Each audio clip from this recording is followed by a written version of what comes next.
Salve mitos, beleza? Sejam bem-vindos ao canal. Bora ver mais um vídeo que foi mandado aqui pra mim, e dessa vez lá do canal do Hashi Quebrado, ou Hashi Quebrado, acho que é assim que fala, né?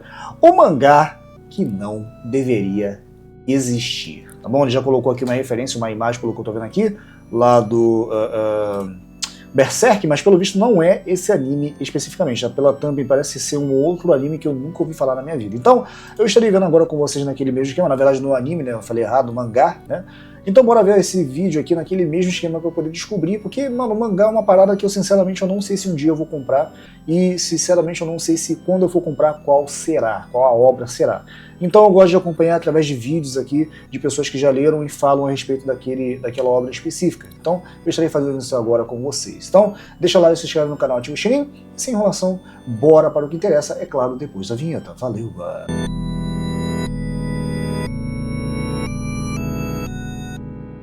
Existem mangás violentos, mangás com temas sensíveis, mangás que não fazem sentido algum, mangás que chocam, mangás com momentos tão perturbadores e nojentos que você fica se perguntando o porquê do autor tê-lo criado. E existe esse mangá, que é basicamente tudo isso. Ô louco, meu. Paradise Hell.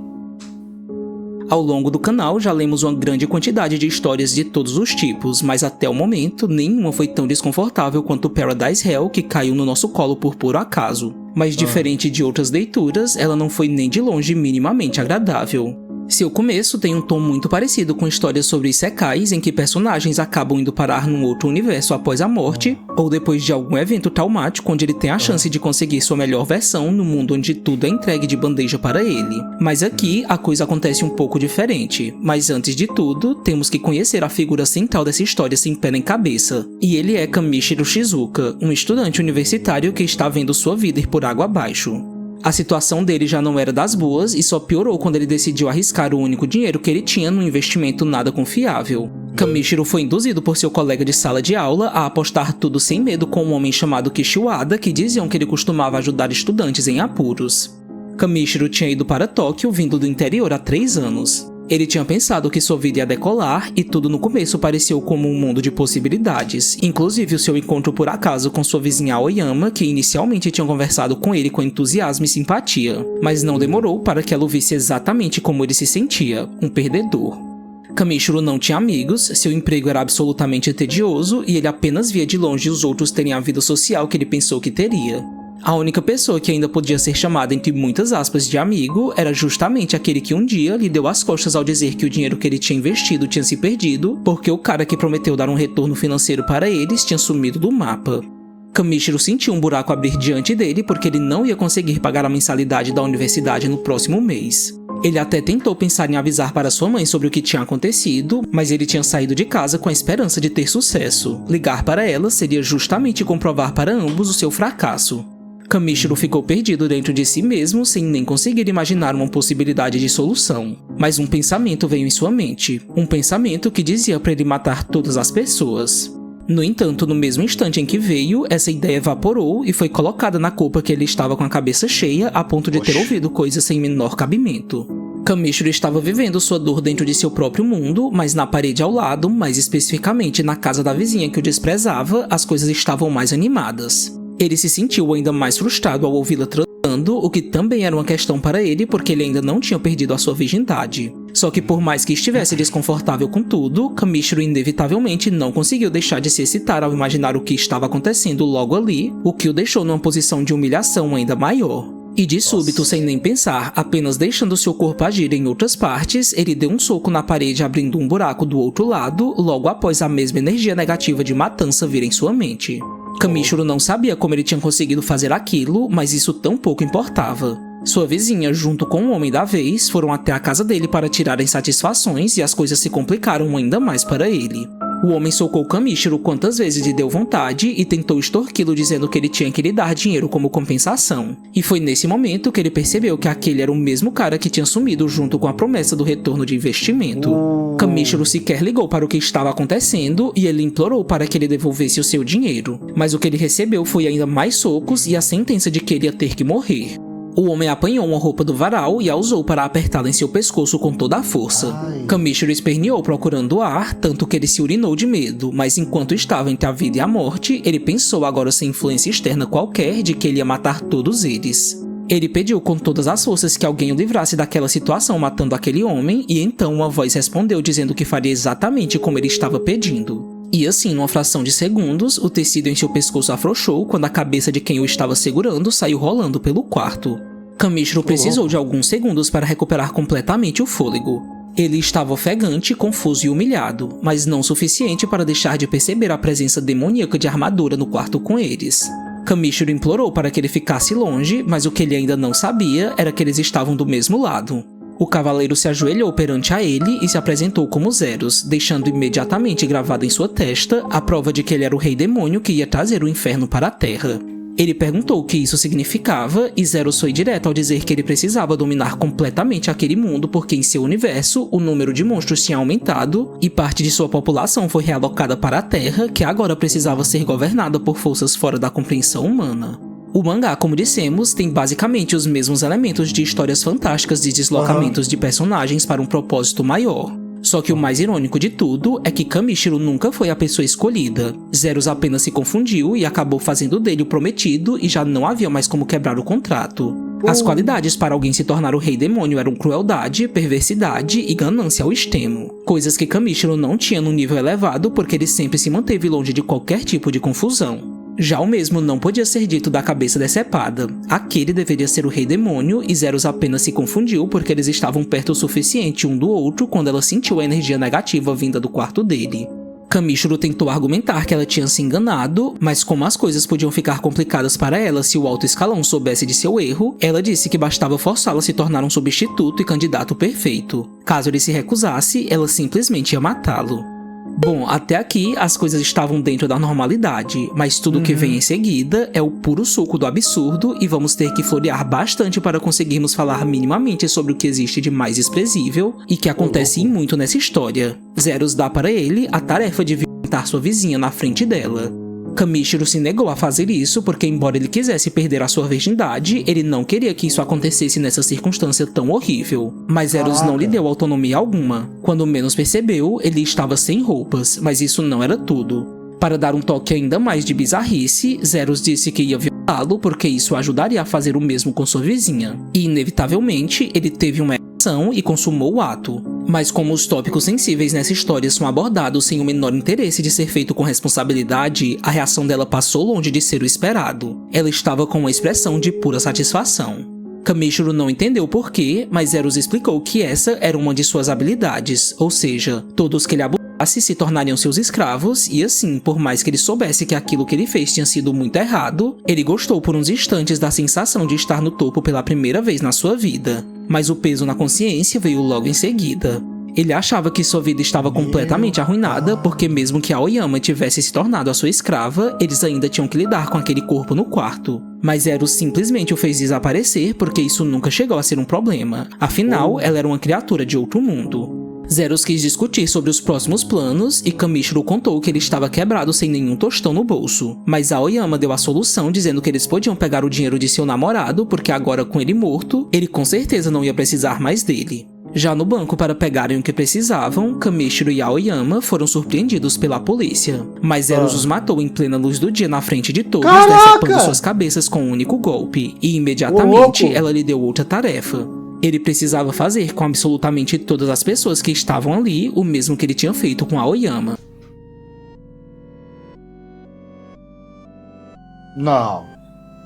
Não acredito. Acreditar que ele teria que fazer isso. Ele sabia que aquilo estava passando dos limites como já tinha passado anteriormente, mas aquela ordem tinha ido para mais além do que ele podia imaginar. Mas o pior é que ainda assim o seu corpo reagiu ao que tinha que ser feito. Zeros comentou que ele, no fim das contas, estava se mostrando alguém ainda mais perverso do que o candidato real para Rei Demônio. Mas ele não aceitou isso e começou a se agredir, o que fez Zeros impedi-lo porque ela achava que tudo seria mais fácil se ele aceitasse seus impulsos com honestidade. Ao ouvir isso, ele refletiu que ele sempre quis agir com mais espontaneidade porque ele sempre suprimiu suas emoções em prol de outras pessoas, o que lhe trouxe diversos problemas, mas ele tinha decidido se entregar completamente à loucura, ou melhor, aos seus desejos mais insanos. E ao mesmo tempo em que cabeças rolavam quando Zeros matava os policiais, ele tornava à força aquelas pessoas em suas escravas. Mas o trabalho não tinha acabado como ele pensava. Zeros tinha sido muito clara quando disse para ele dominar literalmente todas as pessoas, e isso também inclui os homens.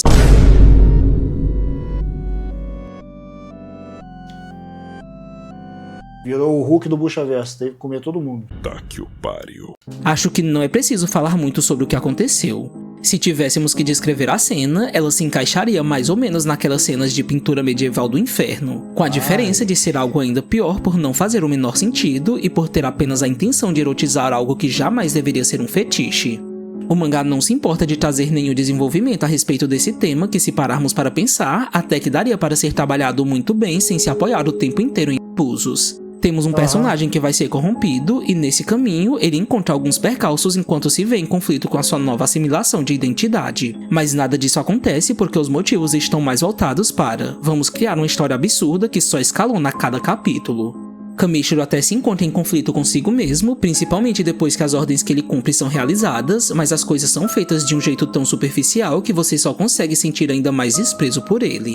Ele é covarde, medroso e nem um pouco digno de pena. E o que torna tudo ainda pior é a atmosfera que é criada quando ele está violando as pessoas com o contraste choroso que ele traz quando se arrepende minimamente. E não estamos dizendo que ele não deveria sentir algo, mas é que a oscilação que ele demonstra é como se o autor quisesse mostrar que ele ainda assim continua humano. Mas esse detalhe não tem força alguma por todos os motivos citados. E como se não fosse o suficiente, quando Kamishiro parou de chorar, ele recebeu uma ligação de sua mãe que queria saber como ele estava. E é nesse momento que Zeros decide que ela ia ser o seu próximo alvo, porque não existe nada mais... Não, cara. Qual é, mano?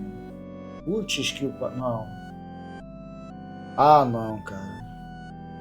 Putz, pior que me falaram que existe um Isekai da mãe.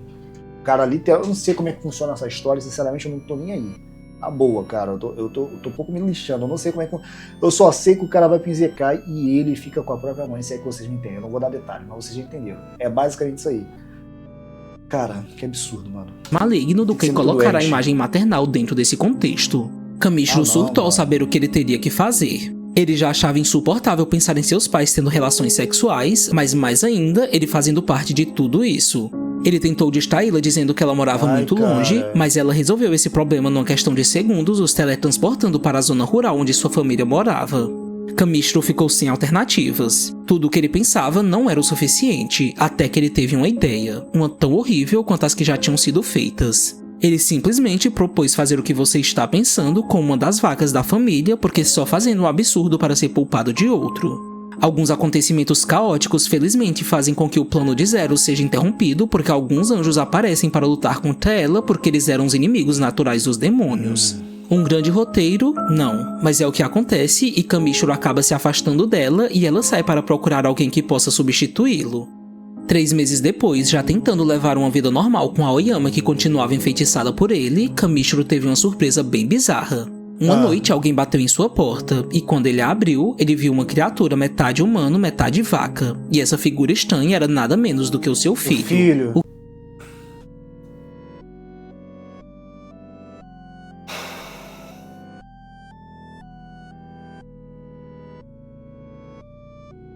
Meu Deus. Na fazenda. O Shiwakamaru contou a sua história aos dois, dizendo que outras vacas o tinham rejeitado por ele ter nascido bípede e consciente de sua existência. A conversa que eles têm e o peso que o mangá tenta trazer para dramatizar a vida desse personagem e de sua relação com o protagonista é tão esquisita que é difícil de acreditar que alguém escreveu isso. Mas Kamishiro é levado pelas lágrimas de seu filho e ele permite que ele fique morando com eles. Mas o que já era estranho escalonou para algo pior. Um dia, enquanto os 3 estavam dormindo juntos, o Shiwakamaru ouviu os dois quase no momento mais íntimo que só não aconteceu porque a Aoyama pediu que eles não fizessem nada naquele momento, porque eles precisavam ser mais conscientes como pais. O que é a única coisa decente que acontece nessa história, mas a normalidade não dura por muito tempo. Alguns dias depois, quando estava chegando em casa mais cedo do trabalho, Kamishiro percebeu algo diferente em Aoyama. Ela estava agindo de um jeito suspeito demais, e o que mais chamou a sua atenção era que ela estava vestida como se tivesse colocado as roupas às pressas. Mas o que entregou o que tinha acontecido foi o fato de que seu filho não conseguiu esconder o seu entusiasmo, se é que vocês entendem. Kamishiro pediu licença a eles, dizendo que precisava voltar ao trabalho, mas ele queria apenas processar aquilo porque ele não queria acreditar no que claramente tinha acontecido. Foi corneado pelo próprio filho. E, quer dizer, pela namorada com o próprio filho, que é uma vaca bípede, na verdade um boi. Mano, Realmente os viam como uma família. Mas assim que ele saiu de cena, ele não só ouviu os dois tendo relações, mas também os viu. No entanto, a reação de Kamishiro foi bem diferente do que as suas impressões iniciais tinham mostrado, porque ele simplesmente pediu que eles continuassem, porque ele estava gostando de vê-los assim. Mas as coisas chegam no ápice do absurdo e do nojo quando ele também participa do ato e faz seu filho ir nele. Paradise Hell foi um mangá que apareceu para nós numa dessas listas quando alguém te recomenda coisas para ler, e já comentamos num vídeo sobre nossas leituras sobre o quanto essa história nos deixou chocados no pior sentido possível, porque o problema disso tudo está além do conteúdo sexualmente perturbador, já que algumas obras conseguem lidar com temas parecidos de maneira mais séria, crítica e até artística. Mas a grande falha aqui é que o autor não tem propósito algum além do choque. Ele simplesmente pega o leitor e joga num ciclo repetitivo de abusos e bizarrices sem elaborar consequências, reflexões ou mínimo de desenvolvimento psicológico que se espera desse tipo de temática. E quando ele o faz de maneira bem cínica, apostando nas emoções de Kamishiro que intercalam entre o seu lado humano e sua imagem como rei demônio, ele falha completamente por ter explorado gratuitamente em excesso tudo o que aconteceu nos capítulos. Mas particularmente, achamos que ele sequer teve a intenção de se preocupar com isso. Outro ponto muito grave nessa história é o quanto a violência sexual é banalizada em prol de um fetichismo que tenta provocar nojo e excitação em alguma medida. É praticamente impossível esperar qualquer coisa desse mangá que não seja o autor escalonando o grotesco de uma forma ainda mais extrema. Ficamos pensando muito a respeito se traríamos esse mangá para o canal, porque já falamos em diversos vídeos sobre não gostarmos de obras que apelam apenas para o choque, ainda mais como essa que brinca com temas tão delicados de maneira tão irresponsável, mas como sempre tentamos trazer leituras perturbadoras que trabalham mais esse lado da condição da mente humana, achamos que seria válido também falarmos sobre quando algumas obras mostram apenas o vazio criativo de seus autores, porque sabemos que esse tipo de história tem um poder muito grande de fisgar a atenção das pessoas, porque queremos saber até onde o absurdo vai. E apesar disso ser normal em certo nível, o importante é não confundirmos curiosidade com validação, porque nada disso dá para ser considerado normal. Espero que você tenha gostado do vídeo e não se esqueça de deixar seu comentário sobre o que você achou da obra, de se inscrever no nosso canal e de indicar algum outro mangá que você acha que vale a pena ler. Enfim, até mais e nos vemos no próximo vídeo. Beleza, tá aí, gente. O mangá aí que não deveria existir, do Hashi Quebrado. Cara, na moral, meu irmão, que merda de obra, cara. É aquele tipo de coisa assim, eu particularmente eu já falei em live que eu curto muito gore, assim, essas obras que tem gore, que tem morte e tudo mais, né, em anime principalmente. Eu não vou dizer mangá porque, como eu falei, eu não consumo isso daí, mas quem sabe um dia, né, mas falando de anime, eu geralmente gosto de obras que mostram, assim, uma parada bem gráfica e tal, mas quando tem um certo contexto também, tá ligado? Agora, essa parada aí é uma coisa que eu não suportaria ver nem anime, nem de nenhuma forma, de nenhuma mídia, e nesse caso no mangá. Porque isso daqui é tenebroso, cara. É igual uma outra aí que eu vi, eu esqueci agora, mas foi até um vídeo que eu comentei sobre, que o autor, ele comentou que ele fez aquilo dali pra ver se ia fazer as pessoas se divertir. E era uma coisa tão grotesca quanto isso aqui que eu acabei de ver. Como que uma pessoa vai ver aquilo dali pra se divertir? Mas enfim, eu esqueço que tem gosto pra tudo. Infelizmente tem pessoa doente também por essas paradas e sentir fetiche nessas paradas aí, mano. Fala sério, nossa, que negócio absurdo, tá ligado? Mas curti aqui, tanto que eu deixei meu like e inscrição aí pro Hashi Quebrado, tá? E eu vou deixar o link pra vocês aí na descrição. Vou ficando por aqui, só aguardem mais vídeos, até a próxima. Valeu! Alexandre, o homem que resistiu aos problemas da vida.